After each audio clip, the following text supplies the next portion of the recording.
Le grand dialogue. Le grand dialogue de l'émission de débat du studio Tamani sur votre radio. Le grand dialogue. Jeudi 22 décembre, mesdames, messieurs, heureux de vous retrouver pour le grand dialogue. Les fêtes de fin d'année approchent à grands pas et certains sceptiques voient en cela un risque probant d'insécurité dans le pays, puisque ces fêtes de fin d'année sont traditionnellement des fêtes chrétiennes, même si elles sont célébrées par l'ensemble des communautés, elles risquent d'être perçues par les groupes djihadistes comme étant un site de défi. Le contexte, vous le savez, est assez particulier au Mali, avec des incidents sécuritaires à Bamako, mais également dans le reste du pays, particulièrement au centre et au nord. Particulier aussi puisque dans moins d'un mois se tiendra à Bamako le sommet Afrique-France où plusieurs chefs d'État sont attendus. Peut-on affirmer que Bamako est aujourd'hui sécurisé? Dans quelle atmosphère se préparent les fêtes de fin d'année dans la région sensible du Nord? Quels sont les grands enjeux de la sécurité au Mali? Avec nous pour cette émission, pour répondre à ces quelques questions, le commissaire divisionnaire Oroba Dako, il est le directeur régional de la police de Gao. Également le commissaire divisionnaire Soukouna Fofana, directeur régional de la police de Tombouctou, nous rejoindra au cours de cette émission. Paul Ben, il est journaliste indépendant spécialiste de la sécurité. Il est de retour de ces régions sensibles du Nord d'ailleurs. Ali Tunkara, sociologue, analyste en sécurité dans le Sahel. Je suis Ousmane Diadje Touré pour vous présenter cette émission qui est mise en onde par Fili Dambélé. Le grand dialogue. Depuis peu, la capitale revêt ses habits de fête à l'approche de la fin d'année. On se souvient encore des attaques de la terrasse et de l'hôtel Radisson ou plus récemment de cette attaque du poste de péage de Sanankoroba près de Bamako. S'il est vrai que depuis la crise de 2012, le pays connaît une situation sécuritaire délicate, l'insécurité classique qui date d'avant 2012 n'est pas à négliger, surtout en ces veilles de fête de fin d'année. Vols de motos, de téléphones et autres articles divers sont à peu près le quotidien des Maliens. Nous avons enregistré justement le directeur régional de la police, M. Sidibé, de la police de Bamako, qui va, on va vous faire écouter cette capsule-là. Alors, d'ici un petit moment que la technique soit prête avec cette capsule, nous avons en ligne le commissaire divisionnaire Oroba Dako, il est le directeur régional de la police de Gao. Bonsoir, monsieur le commissaire. Bonsoir. Alors, quelle est l'atmosphère aujourd'hui à Gao, justement, en ces veilles de fête de fin d'année? Bon, l'atmosphère est bonne. On est là-dessus et les patrouilles se font normalement, conjointement avec l'armée, la MINUSMA, la gendarmerie, la garde nationale et des fois avec Barkhane. Jusqu'à présent, ça va. Alors justement, on parle énormément de risques justement d'attentats à Gao. Hein. On n'a pas cessé d'en parler. Il y a des incidents sécuritaires dans Gao et environnant. Qu'est-ce qu'il y en est aujourd'hui?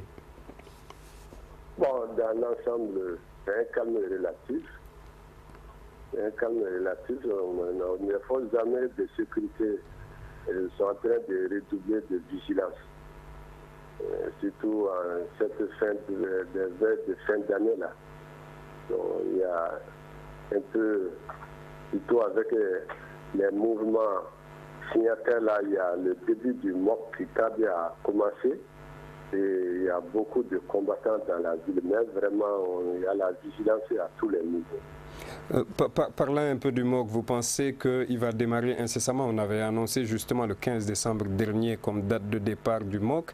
Il n'est toujours pas opérationnel. Le MOC qui est le mécanisme opérationnel, hein, justement une force conjointe entre groupes armés et les FAMA pour pouvoir sécuriser les environs. Quand est-ce que vous pensez qu'il sera opérationnel, le MOC? Ça sera, on est très très confiant. Les autorités sont en train de mettre tout en œuvre pour que ça puisse démarrer. Je pense au niveau de cette structure-là, ils sont là-dessus. Bon, nous sommes forces armées de sécurité maliennes. Nous sommes en train de suivre. Jusqu'à présent, quand même, on est confiants. Merci. Alors, on va d'ores et déjà écouter justement cette réaction du directeur régional de la police de Bamako suite à la sécurité. La sécurité à Bamako va assez bien, puisqu'il faut être modeste. On est en train de prendre des mesures pour que la population puisse d'une manière générale vaquer à leurs affaires Et particulièrement en cette veille de fin d'année, il y a Mawlud, il y a Noël qui avance. Et en même temps, la tradition a été respectée de faire aujourd'hui, d'organiser les rues marchandes, ce qui vraiment est une tradition à Bamako et dans certaines capitales, n'est-ce pas, pour vraiment faire bien fêter les familles. Et donc au-delà de cela, et avant même tout ça, je crois que depuis quelques moments déjà, sur les instructions de la hiérarchie, de la sécurité et de la protection civile, le directeur général de la police nationale et l'ensemble des forces, n'est-ce pas, gendarmerie, garde nationale, protection civile, nous avons pris des mesures depuis déjà plus d'1 an, n'est-ce pas, depuis l'attaque de Radisson, pour pouvoir vraiment maîtriser la situation au niveau de Bamako en termes de sécurité. Et c'est pour cela que souvent vous allez voir que nous faisons des patrouilles, beaucoup de patrouilles, des patrouilles pédestres, c'est-à-dire à pied, des patrouilles motorisées, et les gardes statiques qui ont été renforcées au niveau des unités de police, au niveau vraiment de tous les points de regroupement, des hôtels, tous les restaurants, et partout où vraiment il y a foule.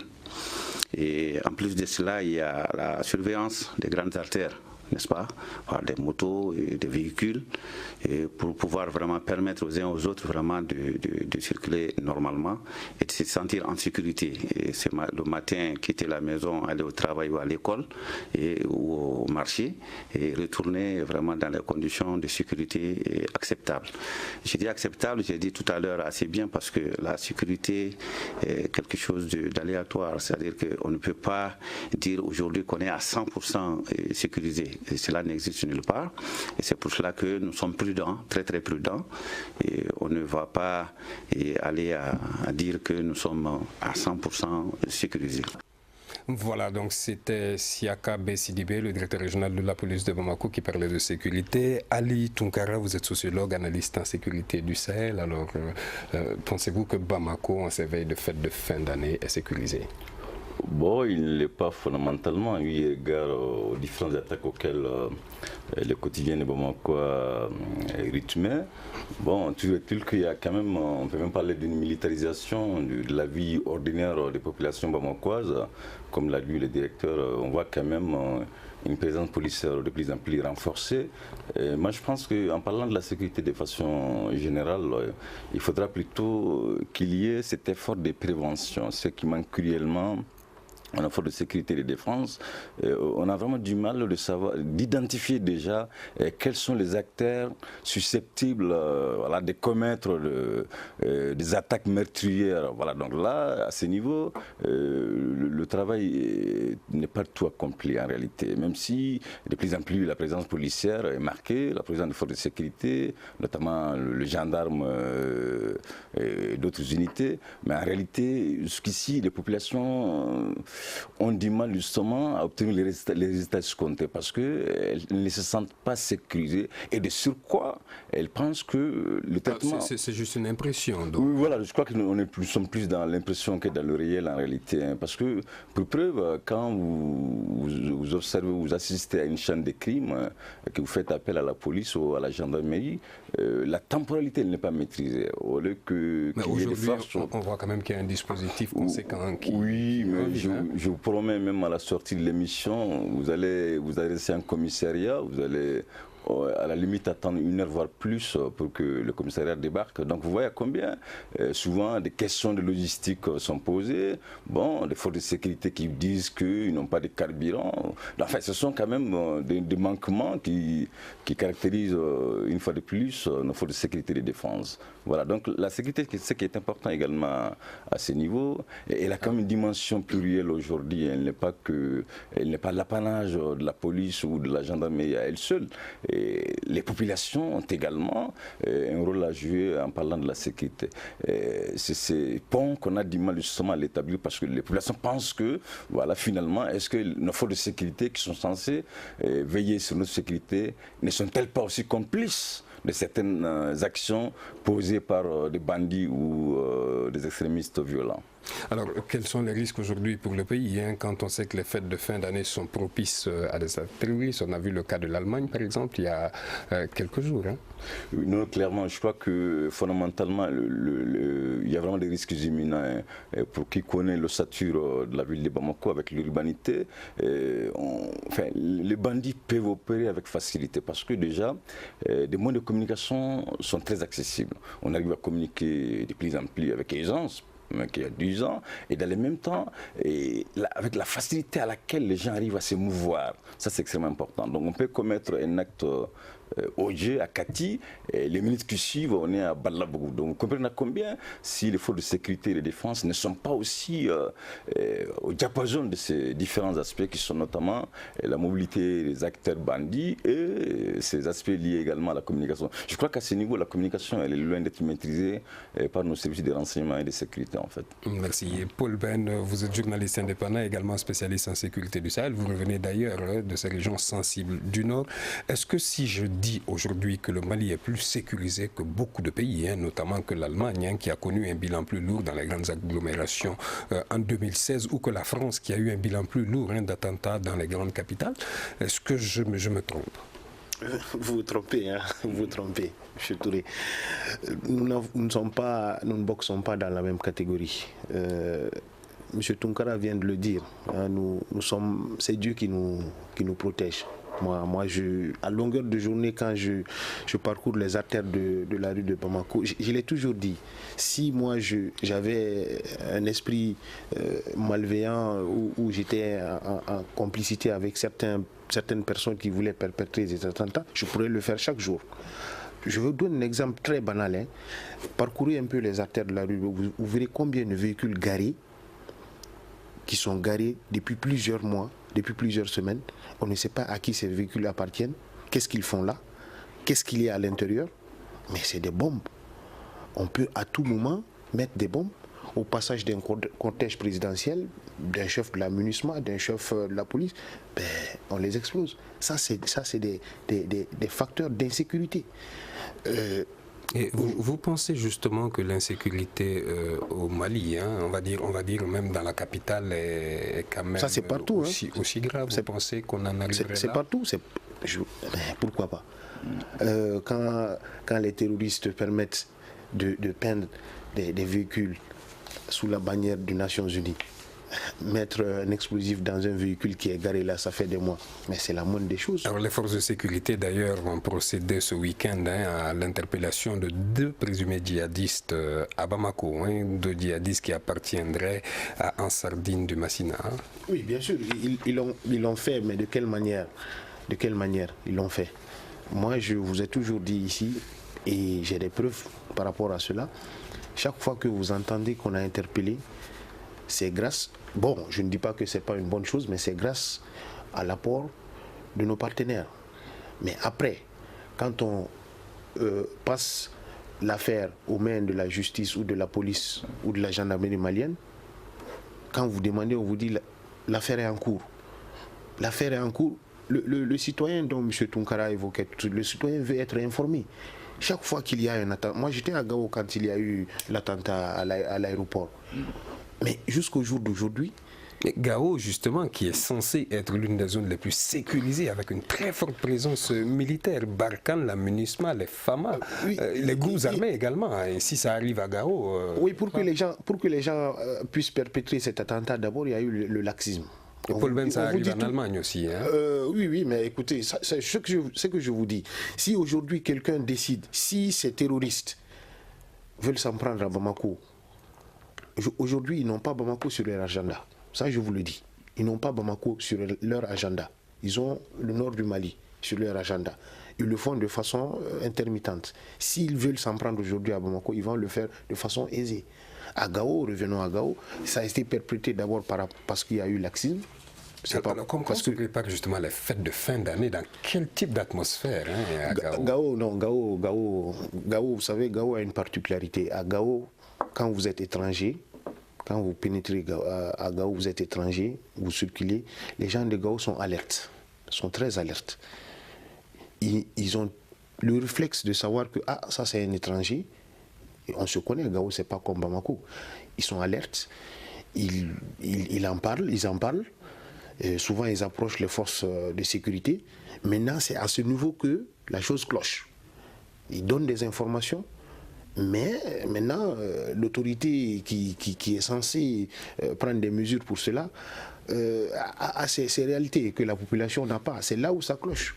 Sinon, je vous dis, Gao aujourd'hui, comme le commissaire l'a dit, Gao est tranquille, Gao va qu'à ses occupations. Il n'y a pas de rue marchande comme à Bamako ou je sais pas, à Ségou, mais la rue Washington, elle est bondée aujourd'hui de monde. Hein, Merci Paul Ben. Quelques secondes de pause, nous reviendrons pour la suite de cette émission. Vous écoutez Studio Tamani, votre avis nous intéresse. Écrivez vos commentaires et suggestions sur la page Facebook et dialoguez avec nous. Studio Tamani, c'est aussi les réseaux sociaux. La sécurité à Bamako et environ, mais également dans le reste du pays, en ces veilles de fête de fin d'année, c'est le sujet que nous évoquons dans le grand dialogue d'aujourd'hui. Alors, on a en ligne le commissaire divisionnaire Oruba Dako, directeur régional de la police de Gao. Monsieur le directeur, est-ce que justement Gao fait face aussi à cette insécurité classique? Parce que quand on parle d'insécurité, surtout au niveau de Gao, on pense tous au terrorisme. Mais il y a les vols de moto, les vols de téléphone portable, donc c'est de brigandage classique qu'il y a. Est-ce que Gao en connaît beaucoup? Merci. Bon, Gao en connaît, mais c'est en nette diminution. Avec la collaboration de la population, on arrive à anticiper certains cas. La population collabore et avec ça, on arrive à faire beaucoup de choses. Alors, tout à l'heure, allez-y, monsieur le commissaire. Sinon, les vols de motos et de téléphones, ça, c'est courant, mais on dit aux populations d'être vigilants. Et il y a un numéro vert au niveau du camp. Et tout citoyen peut appeler au numéro vert. Directement, on intervient. Ah, il serait peut-être bon de nous rappeler ces numéros verts pour nos auditeurs. Ouais. Oui? Vous pouvez nous rappeler ces numéros verts si vous les avez en tête pour les auditeurs. Hein? Après, vous allez vous communiquer. D'accord. Et autre question, justement, monsieur le commissaire. Tout à l'heure, Tunkara parlait de retard parfois quand on appelle la police pour intervenir quelque part. Il y a des problèmes de logistique, de retard, elle n'arrive pas à temps. Cela est dû à quoi? Non, les gens, quand il y a appel, on intervient, ça dépend des cas. Si par exemple, un cas qui est suscepté d'être terroriste, on est obligé de mettre, ce n'est pas une seule force qui se lève immédiatement. Et le cas est appelé, la gendarmerie, on intervient. Mais alors, si c'est des cas un peu classiques, la police intervient, ou bien si c'est dans le secteur de la gendarmerie, on intervient. Alors, tout dernièrement, ces derniers temps, les forces se plaignaient, par exemple, s'il y avait certains cas, par exemple les cas d'accident. Quand on appelle la police appelle, après on vient trouver que les gens sont déjà partis avec leur moto ou bien leur engin. Mais je disais toujours aux éléments de continuer ça, c'est notre quotidien. À chaque appel, il faut répondre favorablement. Alors, est-ce qu'il y a également cette interdiction des pétards à Gao? Bon, ça fait quelques années maintenant que ça c'est en vigueur. Cette année, on va veiller là-dessus. Alors, peut-on savoir d'abord pourquoi, parce qu'il semble parfois que la population ne sait pas exactement pourquoi ces pétards sont interdits. Donc, il serait peut-être bien de nous expliquer pourquoi il y a cette interdiction sur les pétards. Ça c'est une décision des plus hautes autorités. Vous savez, quand une ville comme Gao, qui n'est pas épargnée d'attaques terroristes, et si on va s'amuser à faire des jeux avec les pétards, au cas où ce sera une attaque, les gens vont penser que c'est de tel cas. Ça, c'est l'explication la plus simple. Mais l'année dernière, j'étais là, mais je peux dire la population de Gao, les choses de pétards là, ce n'est pas tellement courant. L'année dernière, j'étais là, et vraiment, on a fait le 31. Il n'a pas tellement rapporté des cas où les gens vont s'amuser à faire. Ils ont suivi les consignes. Merci, monsieur le commissaire. Restez donc avec nous pour la suite de cette émission. Ali Tounkara, vous êtes sociologue, analyste en sécurité du Sahel. Est-ce que justement les forces de défense, y compris la police, sont outillées pour faire face à ces nouvelles menaces-là que l'on connaît aujourd'hui? Bon, l'outillage est à relativiser en réalité. Je crois qu'il est aussi fonction de la sensibilité de l'alerte sécuritaire. Bon, en parlant de nos centres urbains, je crois qu'il y a quand même des efforts qui ont été consentis dans ces derniers mois. On peut le constater ça et là. Mais au-delà du seul aspect d'outillage, je crois fondamentalement que les acteurs qui sont vraiment sur le terrain, bon, moi j'ai eu quand même la chance de m'entretenir avec certaines forces de sécurité au centre du Mali, à Douanza, à Boni, à Haïré. Bon, ces gens vous diront qu'en réalité, ils ont vraiment du mal avec la hiérarchie, en fait. Parce que la hiérarchie, il y a des fonds qui sont alloués pour l'équipement, il y a des fonds qui sont alloués pour la mobilité des agents, mais lesquels fonds, il n'y a vraiment pas de redevabilité, il n'y a aucune lisibilité, en fait. Donc, à tel enseigne que, à chaque fois qu'on demande à un agent, bon, vous êtes dans un commissariat, savez-vous combien l'État alloue à votre commissariat? L'agent ne le connaît pas. Donc, il n'y a vraiment pas de redevabilité, en fait. Non, mais est-ce que vous pensez, justement, selon vos observations, vos enquêtes, que les forces de défense, la police aussi, disposent de suffisamment de moyens? Parce qu'il y a parfois ce manque de moyens qui se pose. Quand un commissariat vous dit qu'il n'y a pas d'essence dans le véhicule, ça dénote quand même des manques de moyens très probants. Non, c'est important. En fait, c'est une façon de légitimer certaines pratiques corruptives, en réalité. Toutes les unités sont dotées des moyens, qu'ils soient suffisants ou pas.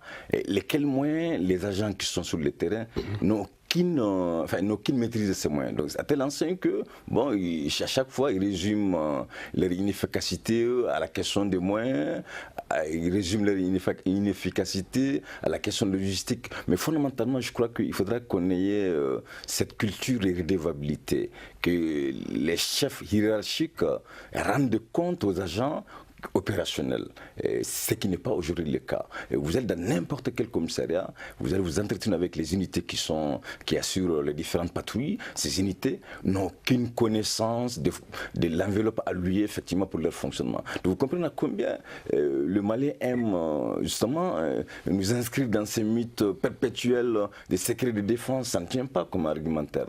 Fondamentalement, l'État doit exiger justement des comptes à ceux-là qui sont censés assurer notre sécurité. Donc les agents peuvent se plaindre des moyens, ils peuvent se plaindre également, il faut quand même le rappeler. Vous allez croiser des agents au niveau de nos différents postes de contrôle, et lesquels agents ne sont même pas en tenue. Moi je suis allé à Tombouctou jusqu'à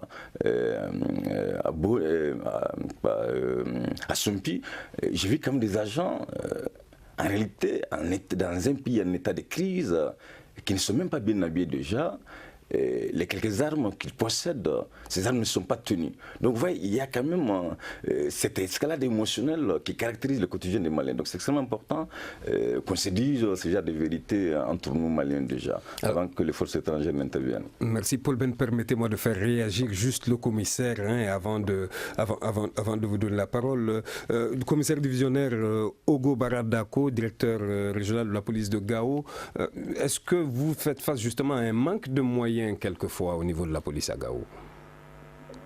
Bon, je vais vous communiquer le numéro vert qu'il y a au niveau du camp. Allez-y. Vous prenez le 80. Oui, allez-y. 0011 73. Le 80 0011 73. Donc pour nos auditeurs de Gao, c'est le numéro vert à appeler en cas de besoin. Alors, mon commissaire, dites-moi, est-ce que vous faites face justement à un problème de moyens, parfois au niveau de Gao? Est-ce que les moyens dont vous disposez sont suffisants pour pouvoir faire votre travail? On arrive avec l'apport de nos partenaires. On arrive quand même à joindre les deux bouts. Le côté carburant, vraiment, on a, avec l'appui du camp et de nos partenaires, surtout la MINUSMA, ce problème ne se pose pas. Peut-être c'est les moyens roulants, mais des fois, si on a des pannes sur nos engins, si on fait recours au camp, s'ils ont des pièces de rechange, ils nous aident. Alors aujourd'hui, quel est le grand défi justement pour la police de Gao, par exemple, hein? Quel est le grand défi? Est-ce que vous avez suffisamment d'effectifs, suffisamment de matériel, suffisamment de moyens financiers? Où est-ce que le bas blesse? Bon, le bas ne baisse pas tellement parce qu'on arrive à supporter, mais au niveau de nos chefs, on avait toujours demandé un peu d'étoffer l'effectif. Ils sont combien aujourd'hui? Et un peu plus de moyens roulants. Il y a combien de policiers au niveau de la commune urbaine de Gao? De Gao, bon, nous sommes à 72. 72 pour toute la population de Gao, toute la région de Gao. Donc il y a probablement un sous-effectif. Hein. Alors, c'est pour la capitale, le chef-lieu des régions. On attend, peut-être si on aura la chance, en 2017, peut-être Onsongo sera ouvert. Il n'y a qu'un seul commissariat à Gao. Merci, monsieur le commissaire. Restez avec nous pour la suite de cette émission. Paul Ben, 72 policiers pour tout Gao. Oui, en 2013, ils étaient 85. Je vois qu'ils ont diminué. Hein. Ça, c'est pas du tout bien. Hein. Moi, je connais justement, hein, parce que ça fait partie des manques de moyens. Oui, vous savez, c'est une volonté politique. Hein. C'est une volonté politique. Moi, je l'ai toujours dit. Gao, vous savez, Gao, c'est la plus importante ville au nord du Mali. C'est un carrefour. C'est là où se concentrent toutes sortes c'est-à-dire les bandits de tous acabits passent, ils repassent, ils résident souvent. Et moi, je crois que l'effectif que le commissaire vient de nous communiquer, il est très bas par rapport à la ville de Gao. La ville de Gao, elle s'étend. Elle continue à s'étendre. Et les patrouilles, Gao, il ne nous a pas dit, peut-être qu'ils ont 2 véhicules tout au plus. Il n'y a pas de moto comme on les voit ici chez nous, avec des gens de la BMI, la brigade d'intervention mobile. Il n'y en a pas à Gao. Or, moi je connais Gao comme la paume de ma main. Chaque jour, il y a des interventions à faire. Mais avec cet effectif, avec le manque de matériel roulant, moi je crois que le commissaire, il ne peut pas, il n'a pas grande chose à faire. Ça, c'est un deuxièmement. Vous savez, Gao, après la crise... Qu'est-ce qui est prioritaire, justement, hein, dans tout ce méli-mélo, hein, il faut un effectif conséquent. Il faut un effectif conséquent. Parce que même si on doit faire des patrouilles pédestres, il faut des gens, il faut des hommes. Il faut des hommes armés. Aujourd'hui, avec l'amunissement, moi, je vois souvent des patrouilles. Les patrouilles de l'amunissement, c'est... Les gens de Gao l'appellent showtime, c'est-à-dire ils passent sur les artères qui bitumées. Ils font un tour, 2 tours, ils reviennent, c'est fini, au revoir.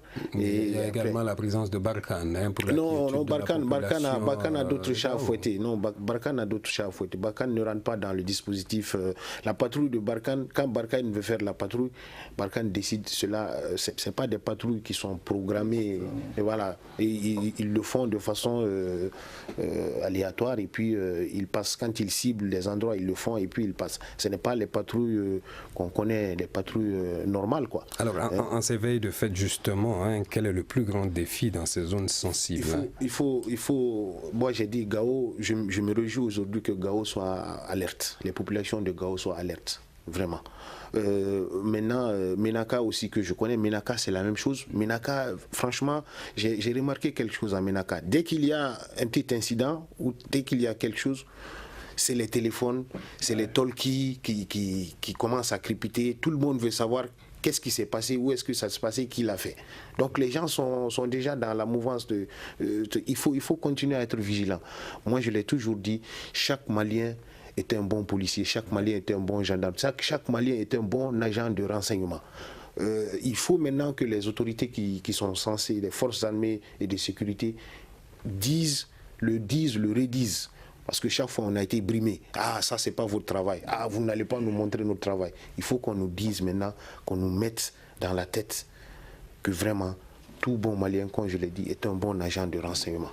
Ça, c'est ça qu'il faut. Il faut de la vigilance. Merci, Paul Ben. Quelques secondes de pause, nous reviendrons pour la suite de cette émission. Une réaction un avis, un commentaire. Réagissez sur la page Facebook de Studio Tamani et restez connectés avec nous. Studio Tamani sur les réseaux sociaux pour vous faire entendre. Merci de rester connectés au grand dialogue du Studio Tamani. Nous parlons de la sécurité dans Bamako et environ, surtout et dans le reste du pays. En ces veilles de fête de fin d'année, nous recevons justement sur ce plateau le commissaire divisionnaire Oroba Dako, directeur régional de la police de Gao, Paul Ben, journaliste indépendant spécialiste de la sécurité, Ali Tunkara, sociologue, analyste en sécurité dans le Sahel.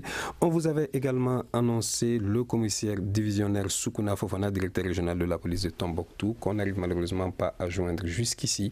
Alors, dites-moi, est-ce que, M. Tunkara, est-ce que la sécurité, justement, dans ces zones, dans ces veilles de fête de fin d'année, doit-elle être différente dans ces régions sensibles du pays, et Bamako? Non, elle doit l'être honnêtement, vu le contexte déjà.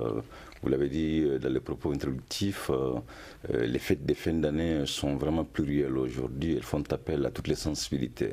De ce faire, il est quand même urgent que la sécurité ne soit pas seulement l'apparent des forces de sécurité, mais qu'elle soit humaine également. J'entends par la sécurité humaine, c'est cette dimension plurielle. Tous les acteurs, Paul l'a si bien dit, tout Malien est un bon agent de renseignement, est un bon agent qui est censé justement alerter les acteurs qui ont la charge de notre sécurité. Alors pour ce faire, je crois que partout il y a l'idée de foule, il y a d'attroupement.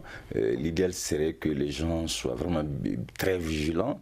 Au-delà de la vigilance, que les forces de sécurité soient aussi attentives aux demandes des populations locales. C'est extrêmement important. Je crois qu'il faudra qu'on arrive à mettre en place un cadre d'échange substantiel entre les populations et les forces de sécurité. C'est ce cadre d'échange substantiel qui, à mon entendement, peine à être mise sur place en toute sincérité. Parce que vous prenez nos artères, vous prenez les établissements également, parce que quand même, il faut le rappeler. Et quand vous prenez l'espace universitaire ou scolaire, il y a quand même des formes de violence tout à fait récurrentes, lesquelles formes de violence ne sont pas tout réprimées. Donc on se pose finalement la question, est-ce que nous ne nous dirigeons pas vers une sorte de légitimation de l'action dite violente ou criminelle?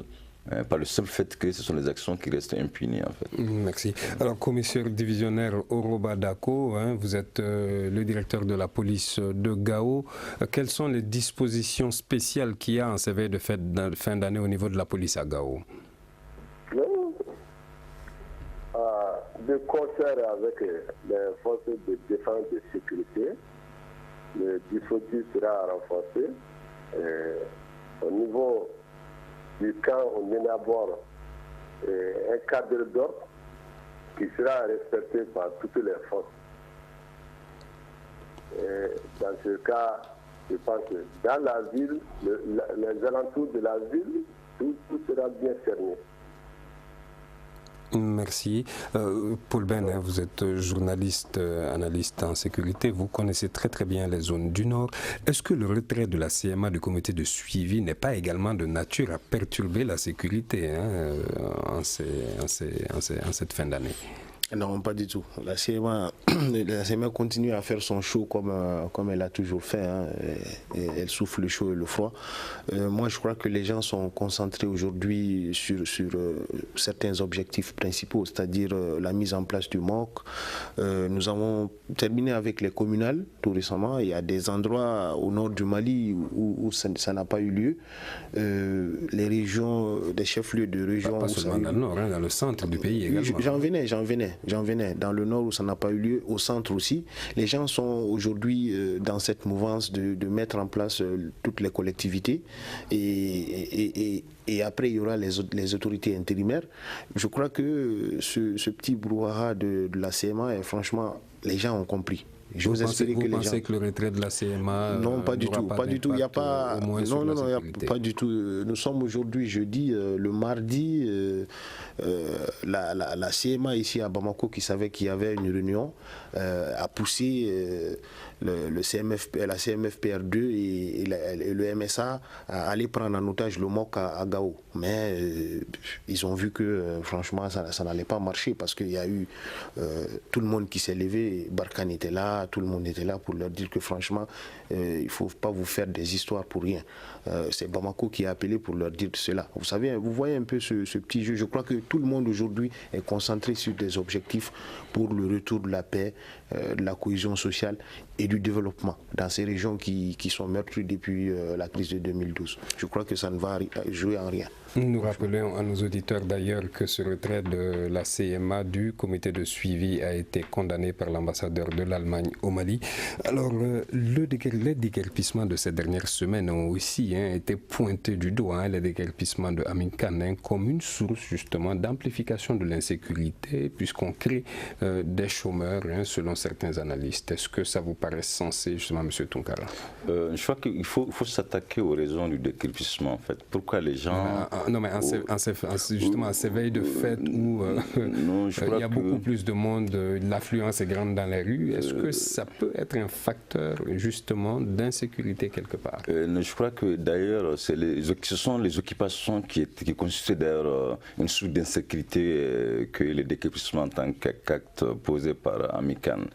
Je crois fondamentalement que les commerçants qui ont été déplacés ça et là, et qu'ils comprennent qu'on ne peut aucunement amorcer le développement dans les désordres. Donc, ce sont des actions posées dont il faut vraiment les saluer. Maintenant, toujours est-il que lesquels commerçants s'acquittaient de leurs impôts, c'est là que ça pose problème. Alors, donc les autorités municipales, vous comprenez combien les gens sont dans le faux au Mali.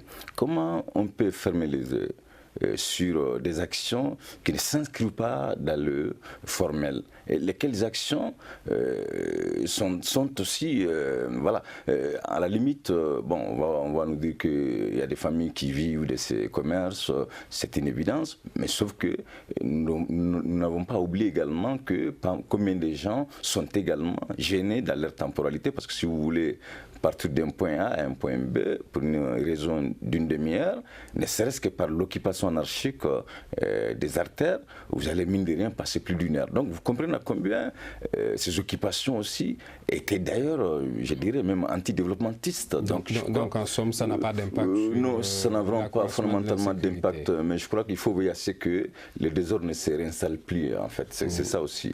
Merci.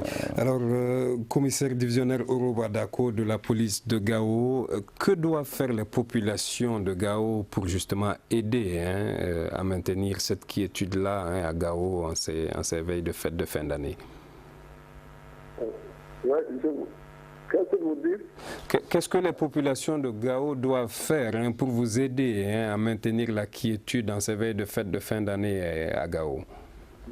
Je vais leur demander encore plus de faire comme l'année dernière, nous épauler, nous renseigner, collaborer, suivre les institutions, les institutions que les autorités vont donner. Il faut faire encore mieux que l'année dernière. Il y a une population vraiment qui collabore bien.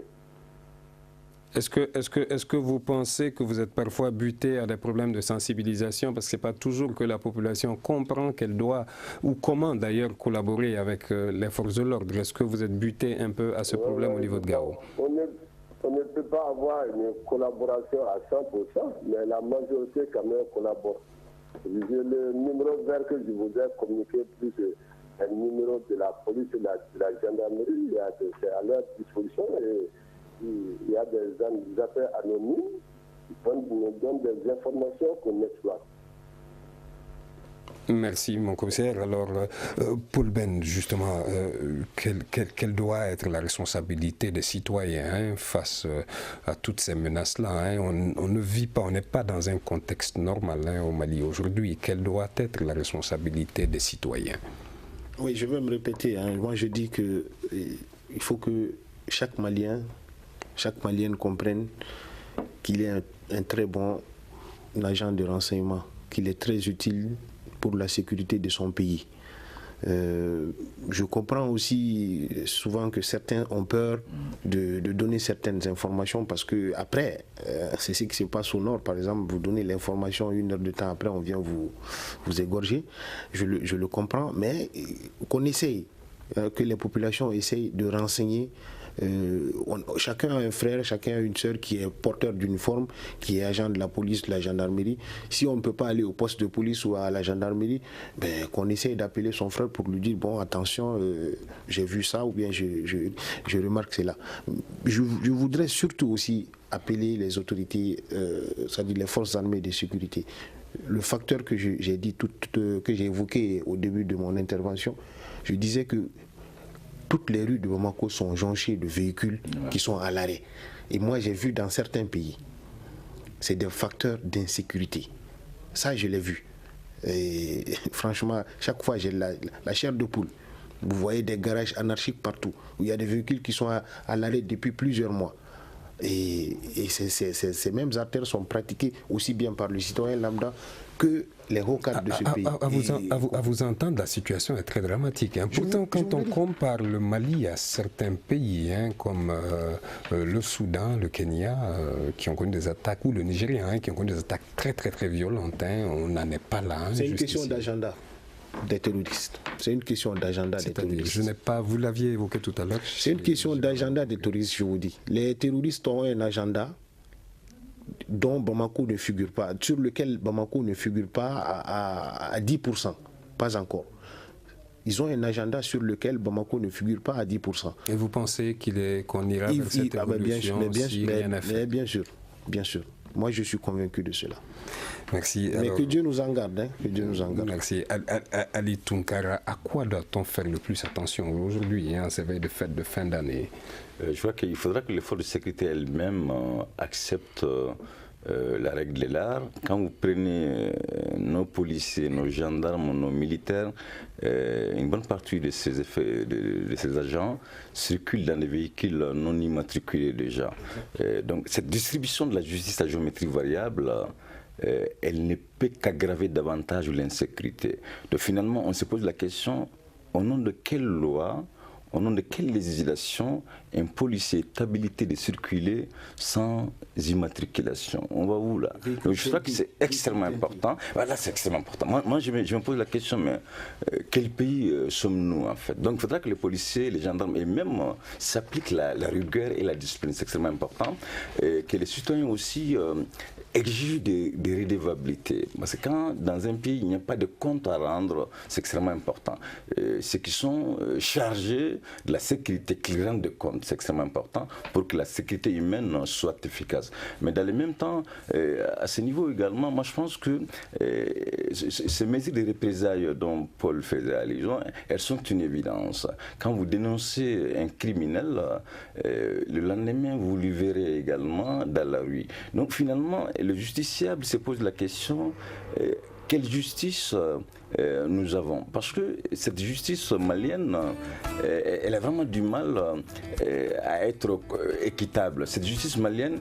Donc il y a en somme aussi un problème de justice qui est fondamental, qui est vraiment fondamental.